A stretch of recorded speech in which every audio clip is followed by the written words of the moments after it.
Next on Currents News, the final step, the impeachment of President Donald Trump can now move to trial in the Senate. People here in Des Moines are still talking about that final debate last night. They say they're not sure just who they'll caucus for. I'm Michelle Powers, and I'll tell you what was said last night and what wasn't. One Queens parish is leading a donation drive to help those affected by earthquakes in Puerto Rico. I'm Tim Harfman, and I'll explain how you can help. That's coming up. Plus, saving the environment and creating jobs. We'll tell you about the nonprofit started by a Catholic sister. Currents News starts right now.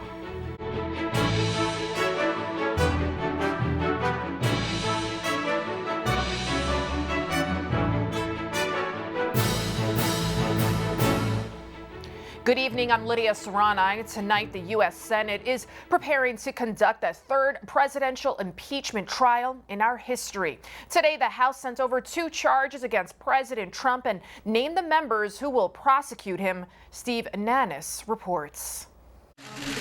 The final stage of the impeachment of President Donald Trump is here. The emphasis is making the strongest possible case to protect and defend our Constitution, to seek the truth for the American people. Wednesday, the House approved the 7 managers who will be tasked with presenting the case in the Senate trial. They include Intelligence Chairman Adam Schiff and Judiciary Chairman Jerry Nadler, 2 figures who played significant roles in the House impeachment hearings. Additional evidence continues to come to light that not only has bolstered an already overwhelming case, but has also put additional pressure, I think, on the Senate to conduct a fair trial. That evidence includes text messages from Trump's attorney, Rudy Giuliani, and handwritten notes from his associate, Lev Parnas, released last night by the House. It's unclear whether that new evidence will be included in the Senate trial. Now, the 2 articles of impeachment will move to the Senate. Republican Majority Leader Mitch McConnell says he expects the trial will begin on Tuesday, January 21st. However, the details of the trial, including whether witnesses will be called, are still up in the air. House Democrats may have descended into pure factionalism, but the United States Senate must not. And with a potentially weeks-long trial ahead, all senators, including the Democrats running for president, will be required to spend almost all of their time in Washington. Look, some things are more important than politics. We have a constitutional duty to perform here. In Washington, I'm Steve Nannis. This afternoon, the Democrat-led House approved sending the charges to the Senate. The vote was split along party lines. After a ceremony to make it all official, the Democrats walked across the Capitol and delivered the impeachment articles to the Senate. Another big vote is coming up, and it too is likely to go against the president. Democrats in the Senate claim they've rounded up enough Republicans to clamp down on Trump's power to make war against Iran. We now have a majority of colleagues, Democratic and Republican, who will stand strong for the principle that we shouldn't be at war without a vote of Congress, and that's a very positive thing. The measure already passed the House, but there are not enough votes to override a presidential veto. Now for some major news out of the Vatican. For the first time in history, a woman has been appointed to a top job in the Secretariat of State office. Pope Francis picked 66-year-old attorney Francesca Di Giovanni. She will serve as undersecretary for the church's relations with other governments. Di Giovanni will be responsible for key issues, including migrants and refugees.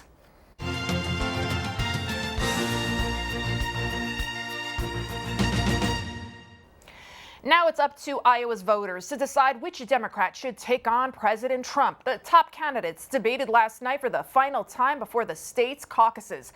Currents News' Michelle Powers is in Des Moines and reports on what the Dems said, especially on issues important to Catholics.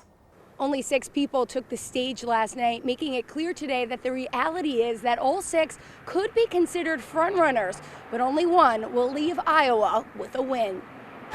As the presidential prospects took the stage at Tuesday night's debate in Des Moines, it was clear just what's at stake.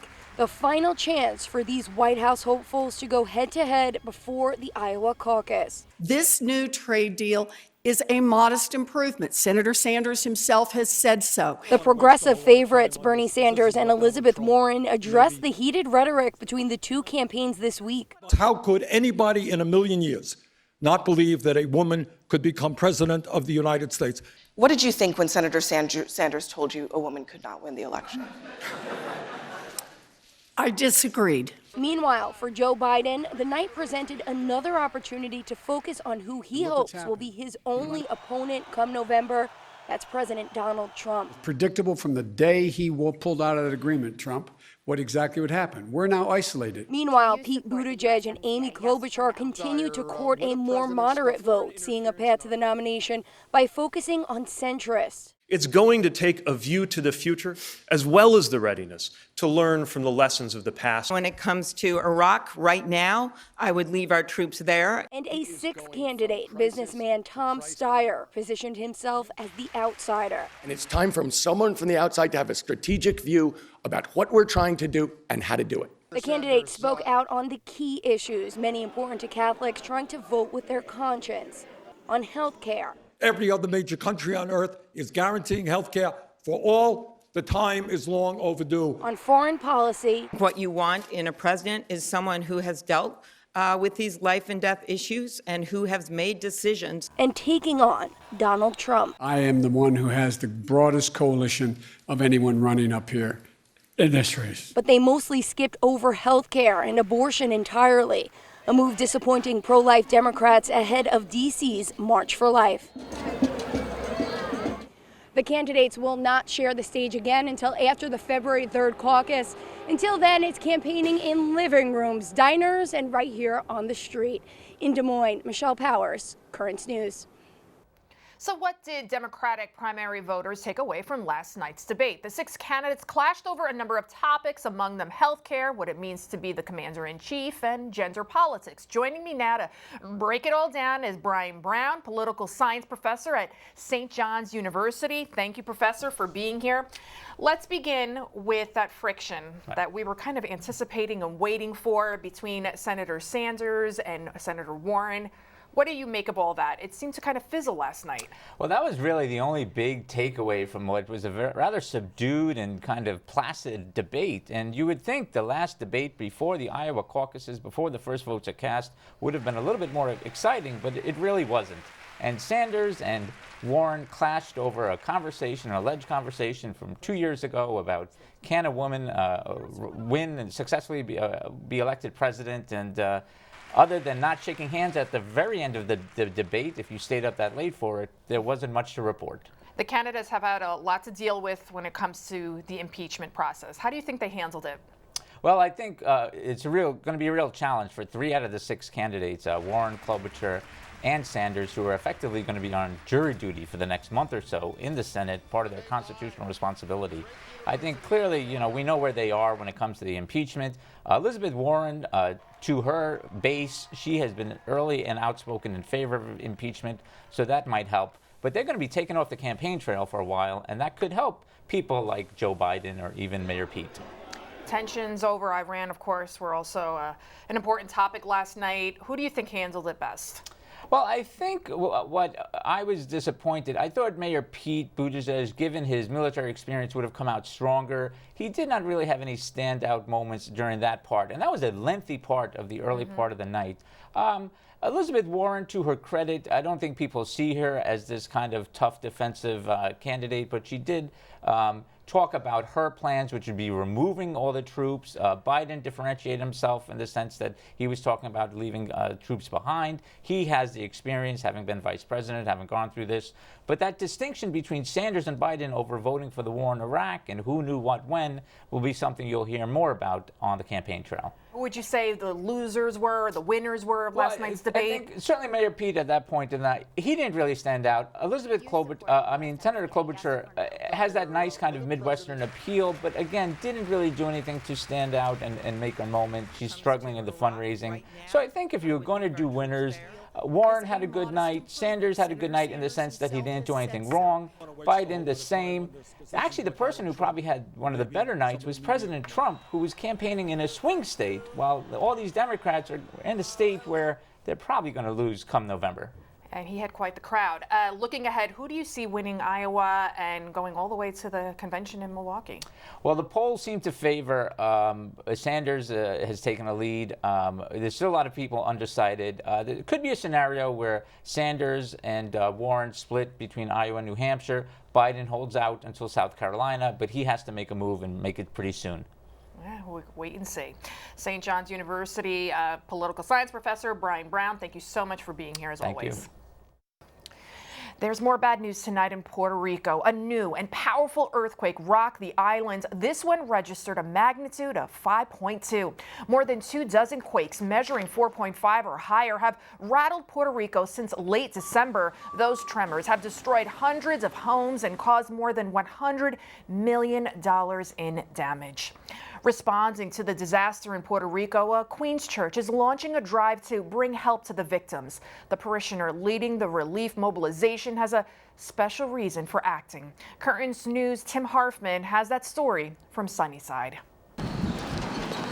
Juan Rodriguez is worried about family living in Puerto Rico, so he's going door to door in Queens, taking action to get relief for people on the island. They're enduring a non-stop series of powerful earthquakes. We just don't want to sit back and just wait until somebody does something.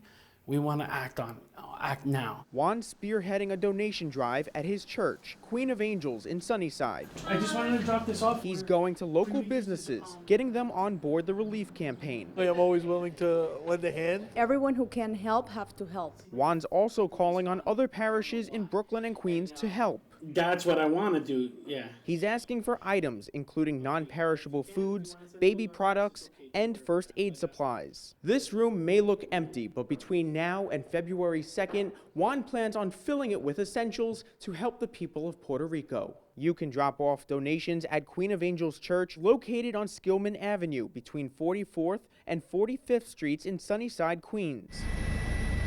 Meantime, New York Governor Andrew Cuomo is in Puerto Rico assessing the damage. He met with San Juan Archbishop Roberto Nieves and distributed blankets in Ponce, the epicenter. Juan's family in Puerto Rico is okay. He has a message of hope for everyone on the island. Hang in there, keep supporting one another, and Queen of Angels will be praying for you. Queen of Angels Church stepping up to become angels for the people of Puerto Rico. In Sunnyside, Queens, Tim Harfman, Currents News.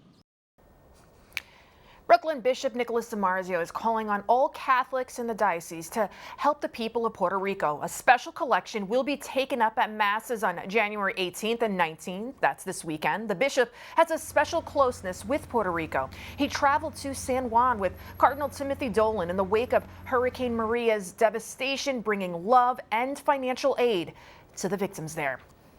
It's now a done deal. Phase 1 of a trade agreement with China is signed. The president and China's Vice Premier Liu He put their signatures on the pact today at the White House. It's a pause in the trade war between the world's largest economies. Trump is planning a Beijing trip where he hopes to negotiate a Phase 2 agreement.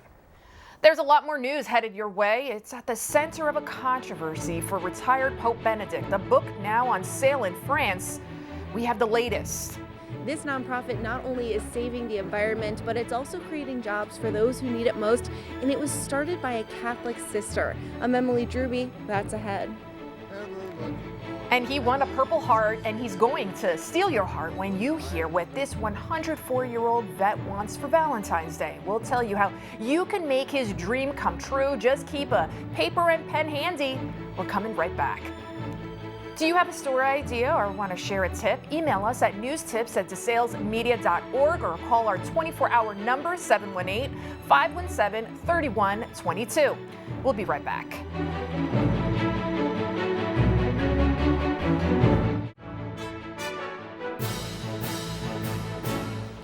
She calls herself a street nun, and Sister Ana Martinez de Luco helps people make a living, recycling cans and bottles at 5 cents a piece. Currents News' Emily Druby reports from Williamsburg on the nun and her project that's called Sure We Can. Canning, it's tough work, made tougher by a stigma, making it difficult to turn the cans in. On the edge of Williamsburg sits the solution, Sure We Can. A nonprofit recycling center co-founded by a Catholic nun. When it is God's call, things become so easy. After choosing to live on the streets for her mission, she started collecting cans. That became a very good strategy to feel included in the community of homeless people. Back in 2005, when a popular recycling center closed, canners didn't know where to go and were worried. Anna knew she needed to help. And so Sure We Can was born. The first years, which were so hard. Between having to figure out how to run the nonprofit to constantly moving to other redemption centers trying to shut them down. But Anna prevailed, and the over 10-year-old nonprofit is thriving. Every year, about 12 million pieces are brought here to Sure We Can and sorted by over 800 canners. I mean, there is always that sense of environmental issues with jobs creation. So that is the two things that usually we put together. Creating jobs for immigrants, the elderly, and more, but they've also created something much bigger. It's good you have a lot of friends over here. You can enjoy your time. A community. And I hope that you stay forever because you know something, at least you can make some extra money because if, for example, you are retired and some people don't have work, at least this is like a work. In Williamsburg, Emily Druby, Currents News. The book at the center of a controversy for retired Pope Benedict has now hit the shelves in France. From the Depths of Our Hearts was released in Paris today with Benedict's name and picture on the cover. The pontiff had asked the other author, Cardinal Robert Sarah, to remove his name and photo from the front. The cardinal and the book's publishers both defend the Holy Father's involvement. The English version is set to be released next month. The Catholic Church in Mexico is calling on the government to do away with statute of limitations on cases of sexual abuse of minors. The president of the Mexican Bishops' Conference calls it unjust that nothing can be done if the abuse happened more than 10 years ago, saying the wrong inflicted on a victim lasts a lifetime. The church has investigated close to 300 cases of clerical sex abuse in Mexico in the last 10 years. A large group of Honduran migrants are marching in a caravan heading to the United States border. The migrants are from San Pedro Sula and say they are leaving Honduras due to a lack of economic stability and high levels of insecurity in the country. They say they plan to apply for asylum here in the U.S., and if they are not successful, they will look for job opportunities in Mexico. North of our border, Quebec's education chief is saying there's, quote, too much religion in schools, so classes are being cut. The religious culture and ethics curriculum is being eliminated. The education minister instead wants to teach students to have respect for themselves and others. A lot of experts are calling the move a bad idea, arguing that understanding religion promotes tolerance. Quebec's bishops are complaining that the minister acted before consulting them, and they're hoping that revisions to the new curriculum could be made. There's much more news ahead right here on Currents News. We'll meet the 8th grader from our diocese who has won a special honor in the Tablets annual art contest. And the vet and the Valentine. You'll want to keep a pen and paper handy on how you can make this 104-year-old World War II hero's wish come true.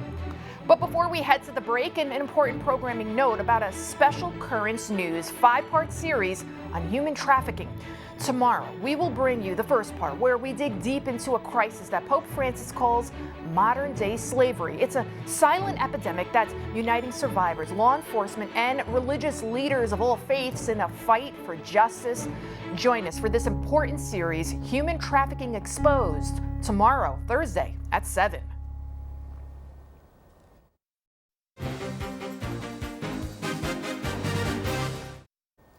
Some must-read stories in this week's tablet. Bishop DiMarzio writing about a big day coming up tomorrow, and a heartwarming story about a teenager who's a winner in so many ways. The tablet's editor-in-chief, Jorge Dominguez, joins us now. Welcome, Jorge. Thank you. Thank you so much.